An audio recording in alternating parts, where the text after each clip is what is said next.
a maior dificuldade que as pequenas, não diria as pequenas empresas, mas quando as empresas elas vão se tornando médias e obviamente as grandes empresas têm dificuldade na formação de novos líderes, de pessoas que estão entrando para assumir a gestão. O que você entende com maior dificuldade nesse contexto? Qual que eu entendo que é o maior desafio quando as pessoas passam, principalmente em pequenas e médias empresas? Porque o que te leva ao cargo de gestão geralmente não é o que vai exigir de você a performance para se manter nessa função. Porque quando você está numa função de técnico, de analista, então quando você executa muito bem e de repente você se sobressai, você tem oportunidades para ascender na carreira. E quando você chega nesse outro patamar de carreira, de gestão, você vê que aquelas competências que te levaram até aí não são as que vão te fazer a melhor gestão daí para frente. Isso normalmente é o que acontece ou não? Por exemplo, normalmente os líderes vêm por ter se destacado em funções operacionais ou técnicas. É o que mais acontece. Isso, assim, em pouquíssimos casos, não. A pessoa já entra com uma função para ser preparado para líder, mas a maioria da ascensão da carreira é o que te destaca como técnico, como um bom executor. E quando você chega na função de líder, você vê que você não precisa mais gerenciar a tua atividade, você precisa gerenciar as atividades que as pessoas executam. Das outras pessoas. Isso que é o difícil. Por quê? Porque você tem o teu jeito de fazer, você tem a tua maneira, aquilo que te levou até aí. E você precisa desenvolver as pessoas para que elas façam da melhor maneira possível. Porque a tua entrega não vai ser mais aquilo que você faz, mas é aquilo que a tua equipe faz. E o técnico é bom em operacionalizar, né? Ele é bom em fazer, entregar, isso só depende dele. É a competência dele. Então, assim, o principal desafio é quando eu não dependo mais da minha competência, eu preciso desenvolver a competência da minha equipe. E quando eu chego nessa função, eu não estou preparado para isso. Daí eu tenho que começar a entender de pessoas, de feedback, de sentar, de conversar e entender que assim, a minha maneira de fazer não é que eu vou conseguir fazer com que todas as pessoas façam da minha maneira. Então eu vou ter que achar o melhor de cada uma para que elas possam entregar resultados dentro desse contexto. Entendi, mas, por exemplo, se a gente estiver falando de uma grande empresa, é fácil, é só implementar um plano, um programa de formação de novos líderes e seguir. Quando a gente fala de médias empresas, quando as pequenas empresas, quando a empresa ela é pequena, mas ela está adquirindo um porte, ela ainda nem é média, ela está nesse período de transição. Isso é o que é o mais desafiante ainda. Por quê? Porque o líder que está aí nessa posição, ele não vai ter uma estrutura de capacitação para esse grupo, ele vai ter que capacitar essa equipe. Então ele vai ter que ter um papel muito de assessoria, de coaching, de mentor, de sentar, de fazer junto, de orientar, de mostrar o caminho, mostrar aquilo que fez ele se desenvolver na carreira dele e que vai ser bom para ele, mas não colocar a mão na massa, entende? Então, nesse caso, ele não tem toda uma infraestrutura para isso. Um departamento de recursos humanos numa pequena empresa não existe. Não existe. Ele, na verdade, ele vai ter que ser o coach, o mentor, o treinador, o educador, e vai ter que tentar atingir os resultados através dessa equipe que ele tem. Então ele vai ter que organizar muito bem o tempo dele. O principal desafio dele é capacitar a equipe. O principal tempo que ele tem que investir, principalmente nesse início, é em sentar e ser educador realmente.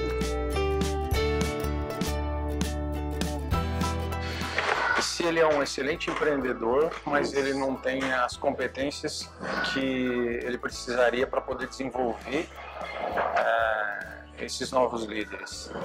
Daí ele precisa de ajuda.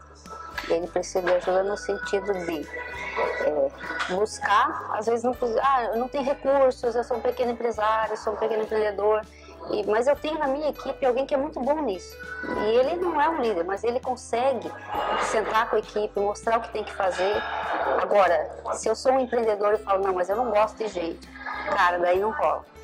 Porque não rola, o cara, para lidar com gente, tem que aprender a se relacionar, a gostar de gente.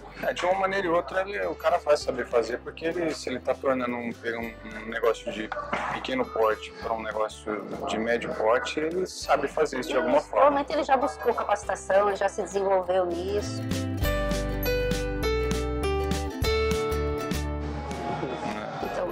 Qual que é o principal desafio da primeira gestão? É que você não gerencia mais a si mesmo, você precisa gerenciar as pessoas, você precisa conseguir resultados através do que as pessoas estão entregando. Não depende mais só da sua capacidade operacional, agora você precisa organizar o trabalho e fazer com que as outras pessoas executem bem essas atividades. E às vezes não vai ser do seu jeito, você não vai conseguir que as pessoas façam exatamente do seu jeito, mas você vai ter que tirar o melhor de cada um para que elas entreguem, para que você possa realmente atingir os resultados. Isso eu acho que é uma dificuldade, porque a maior parte das pessoas, até ter uma certa maturidade nisso, pensa que os seus liderados vão executar exatamente do jeito que ele gosta de fazer as coisas.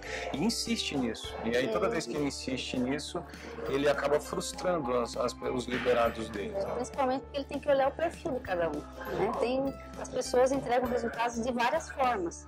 Então, ele vai ter que encontrar nos seus liderados qual que é o seu potencial.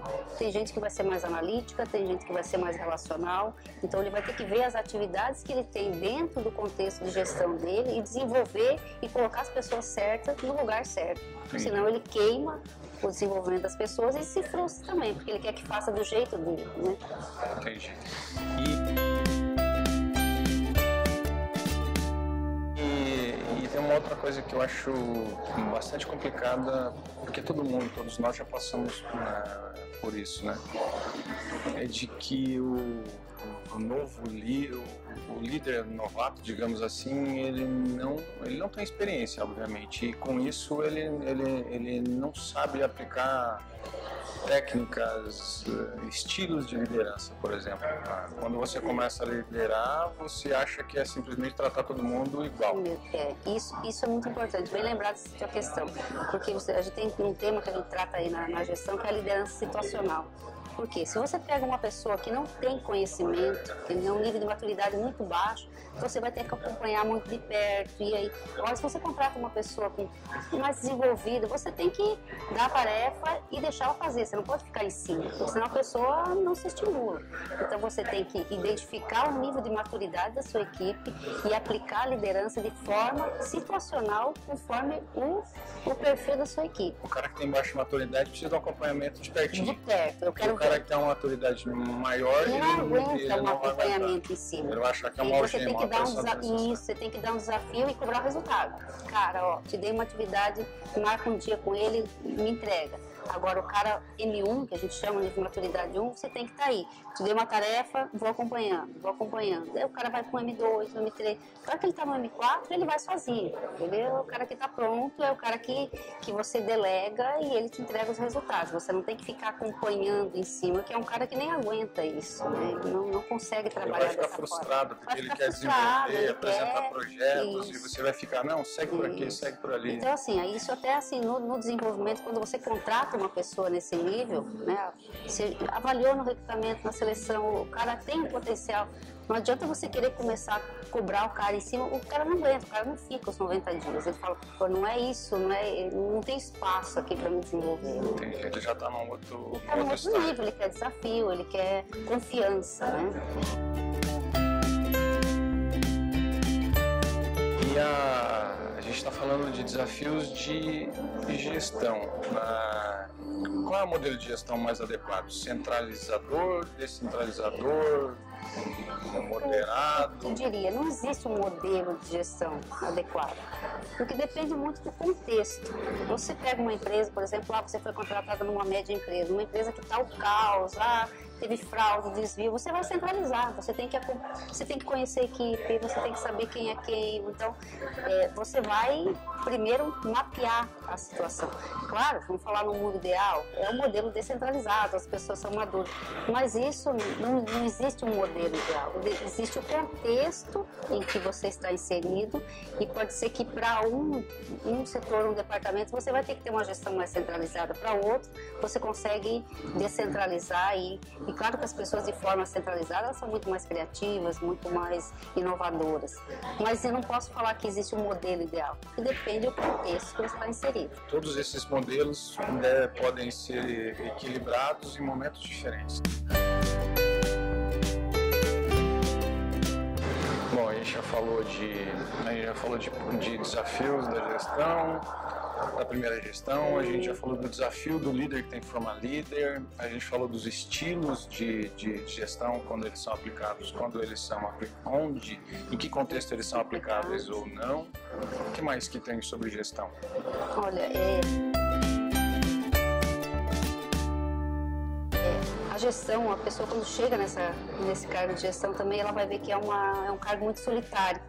Por quê? Quando você está na equipe, você reclama do chefe, agora quando você está na gestão é você. Quem reclamar, agora é você que tem que resolver. Então, assim, você tem que engajar aquela equipe, você sabe que existe isso, os contextos de insatisfação com o salário, com o ambiente, então você tem que ser... Porque nunca vai estar perfeito. Nunca vai estar perfeito. Não existe. Isso é um modelo, é um modus operandi da gestão. Então, assim, você tem que ser o filtro, né, nesse sentido, e você não pode se frustrar com isso, porque se você esperar que, assim, todas as pessoas vão gostar de você, vai ser tudo como antes, não vai.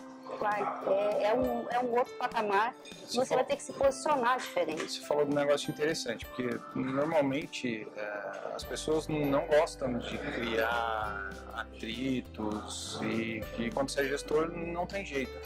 Você nunca vai conseguir agradar todo mundo, até porque você faz a gestão de recursos escassos, sejam quais forem, financeiros, físicos, recursos humanos.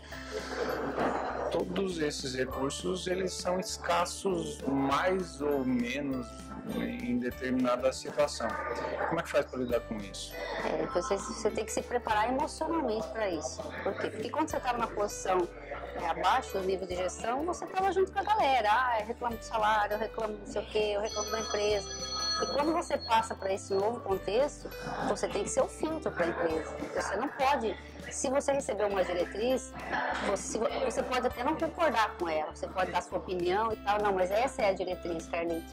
Então, assim, se eu estou na empresa e eu tenho que bancar essa diretriz, mesmo que às vezes eu vá contra um pouco, não, eu acho que deveria ser diferente, mas não, essa é a diretriz.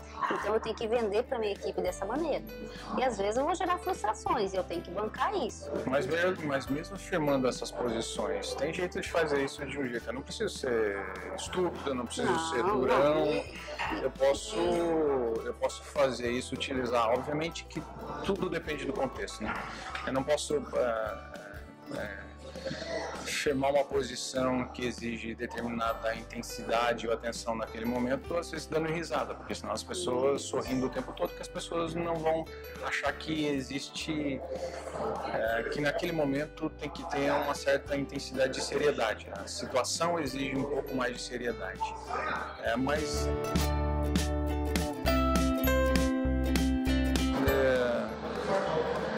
eu acho que sempre é possível fazer de uma forma com que as pessoas entendam que mesmo você sendo gestor, você não é totalmente ímpar, você é par delas também. Sim, isso é muito importante. É aí que o gestor consegue se posicionar e ter equipe junto. Porque assim, você tem uma gestão autocrática, não, assim, esse é o meu jeito, essa é a minha maneira, isso tem que ser feito e pronto. Agora assim, quando você conversa com as pessoas, quando você fala o porquê, às vezes você até coloca, olha, gente, de repente foi levada essa sugestão que às vezes a própria equipe está trazendo, mas tem essas questões que nesse momento e agora nós precisamos de vocês para atingir esses objetivos, a empresa precisa de vocês, de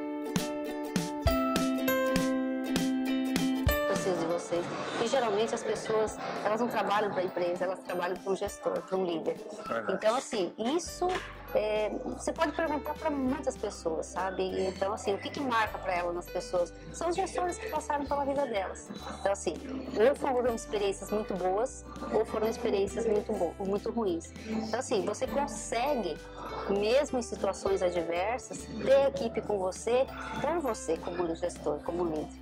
Esse é o principal desafio aí, e é o que todo gestor tem que buscar, o que todo líder tem que buscar, sabe? Que a sua equipe faça por você, antes do que pela empresa. De fato, eu lembro de todos os meus líderes em que eu, de alguma forma, admirava eles. É isso que marca, né? E às vezes até aqueles que não foram bons, você aprende, não é com isso que eu Como gostaria não de fazer, isso. Como não fazer, né? Para ficar bem fortalecido isso, para que quando você tiver a oportunidade de aplicar, você não faça desse jeito.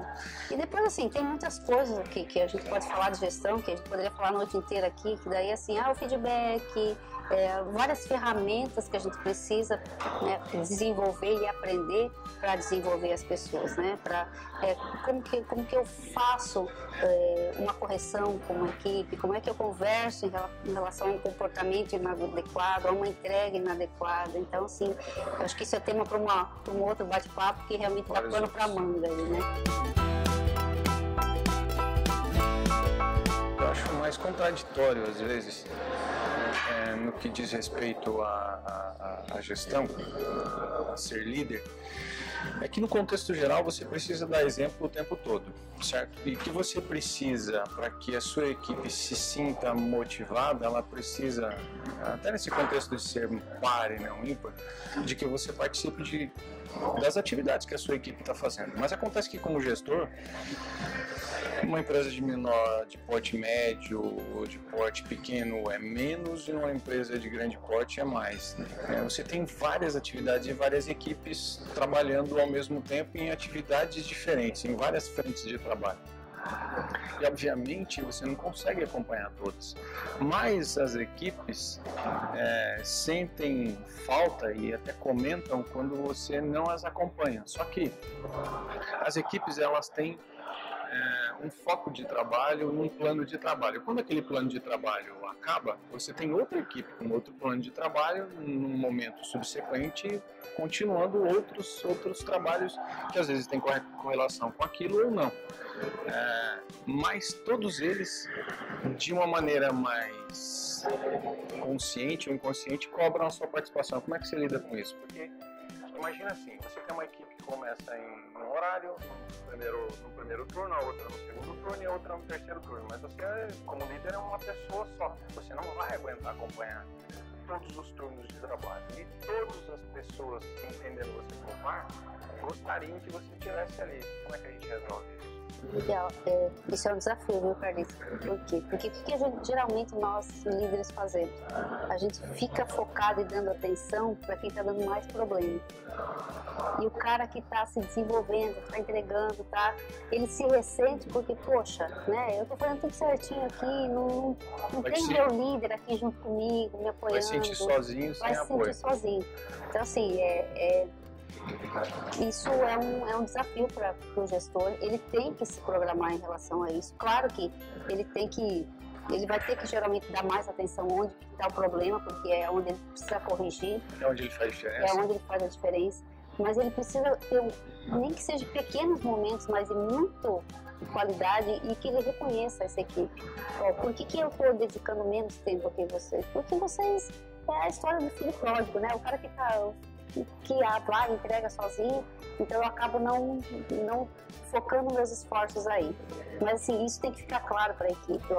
Agora eu estou focado aqui porque é aqui que é o problema. E vocês andam sozinhos, eu conto com vocês, me ajudem nisso. Sabe, a transparência é a melhor coisa com a equipe. Sabe, que dá segurança. Não, poxa, ele não está olhando para mim, mas porque está com problema lá e ele confia em mim. É isso que tem que ficar claro para ele.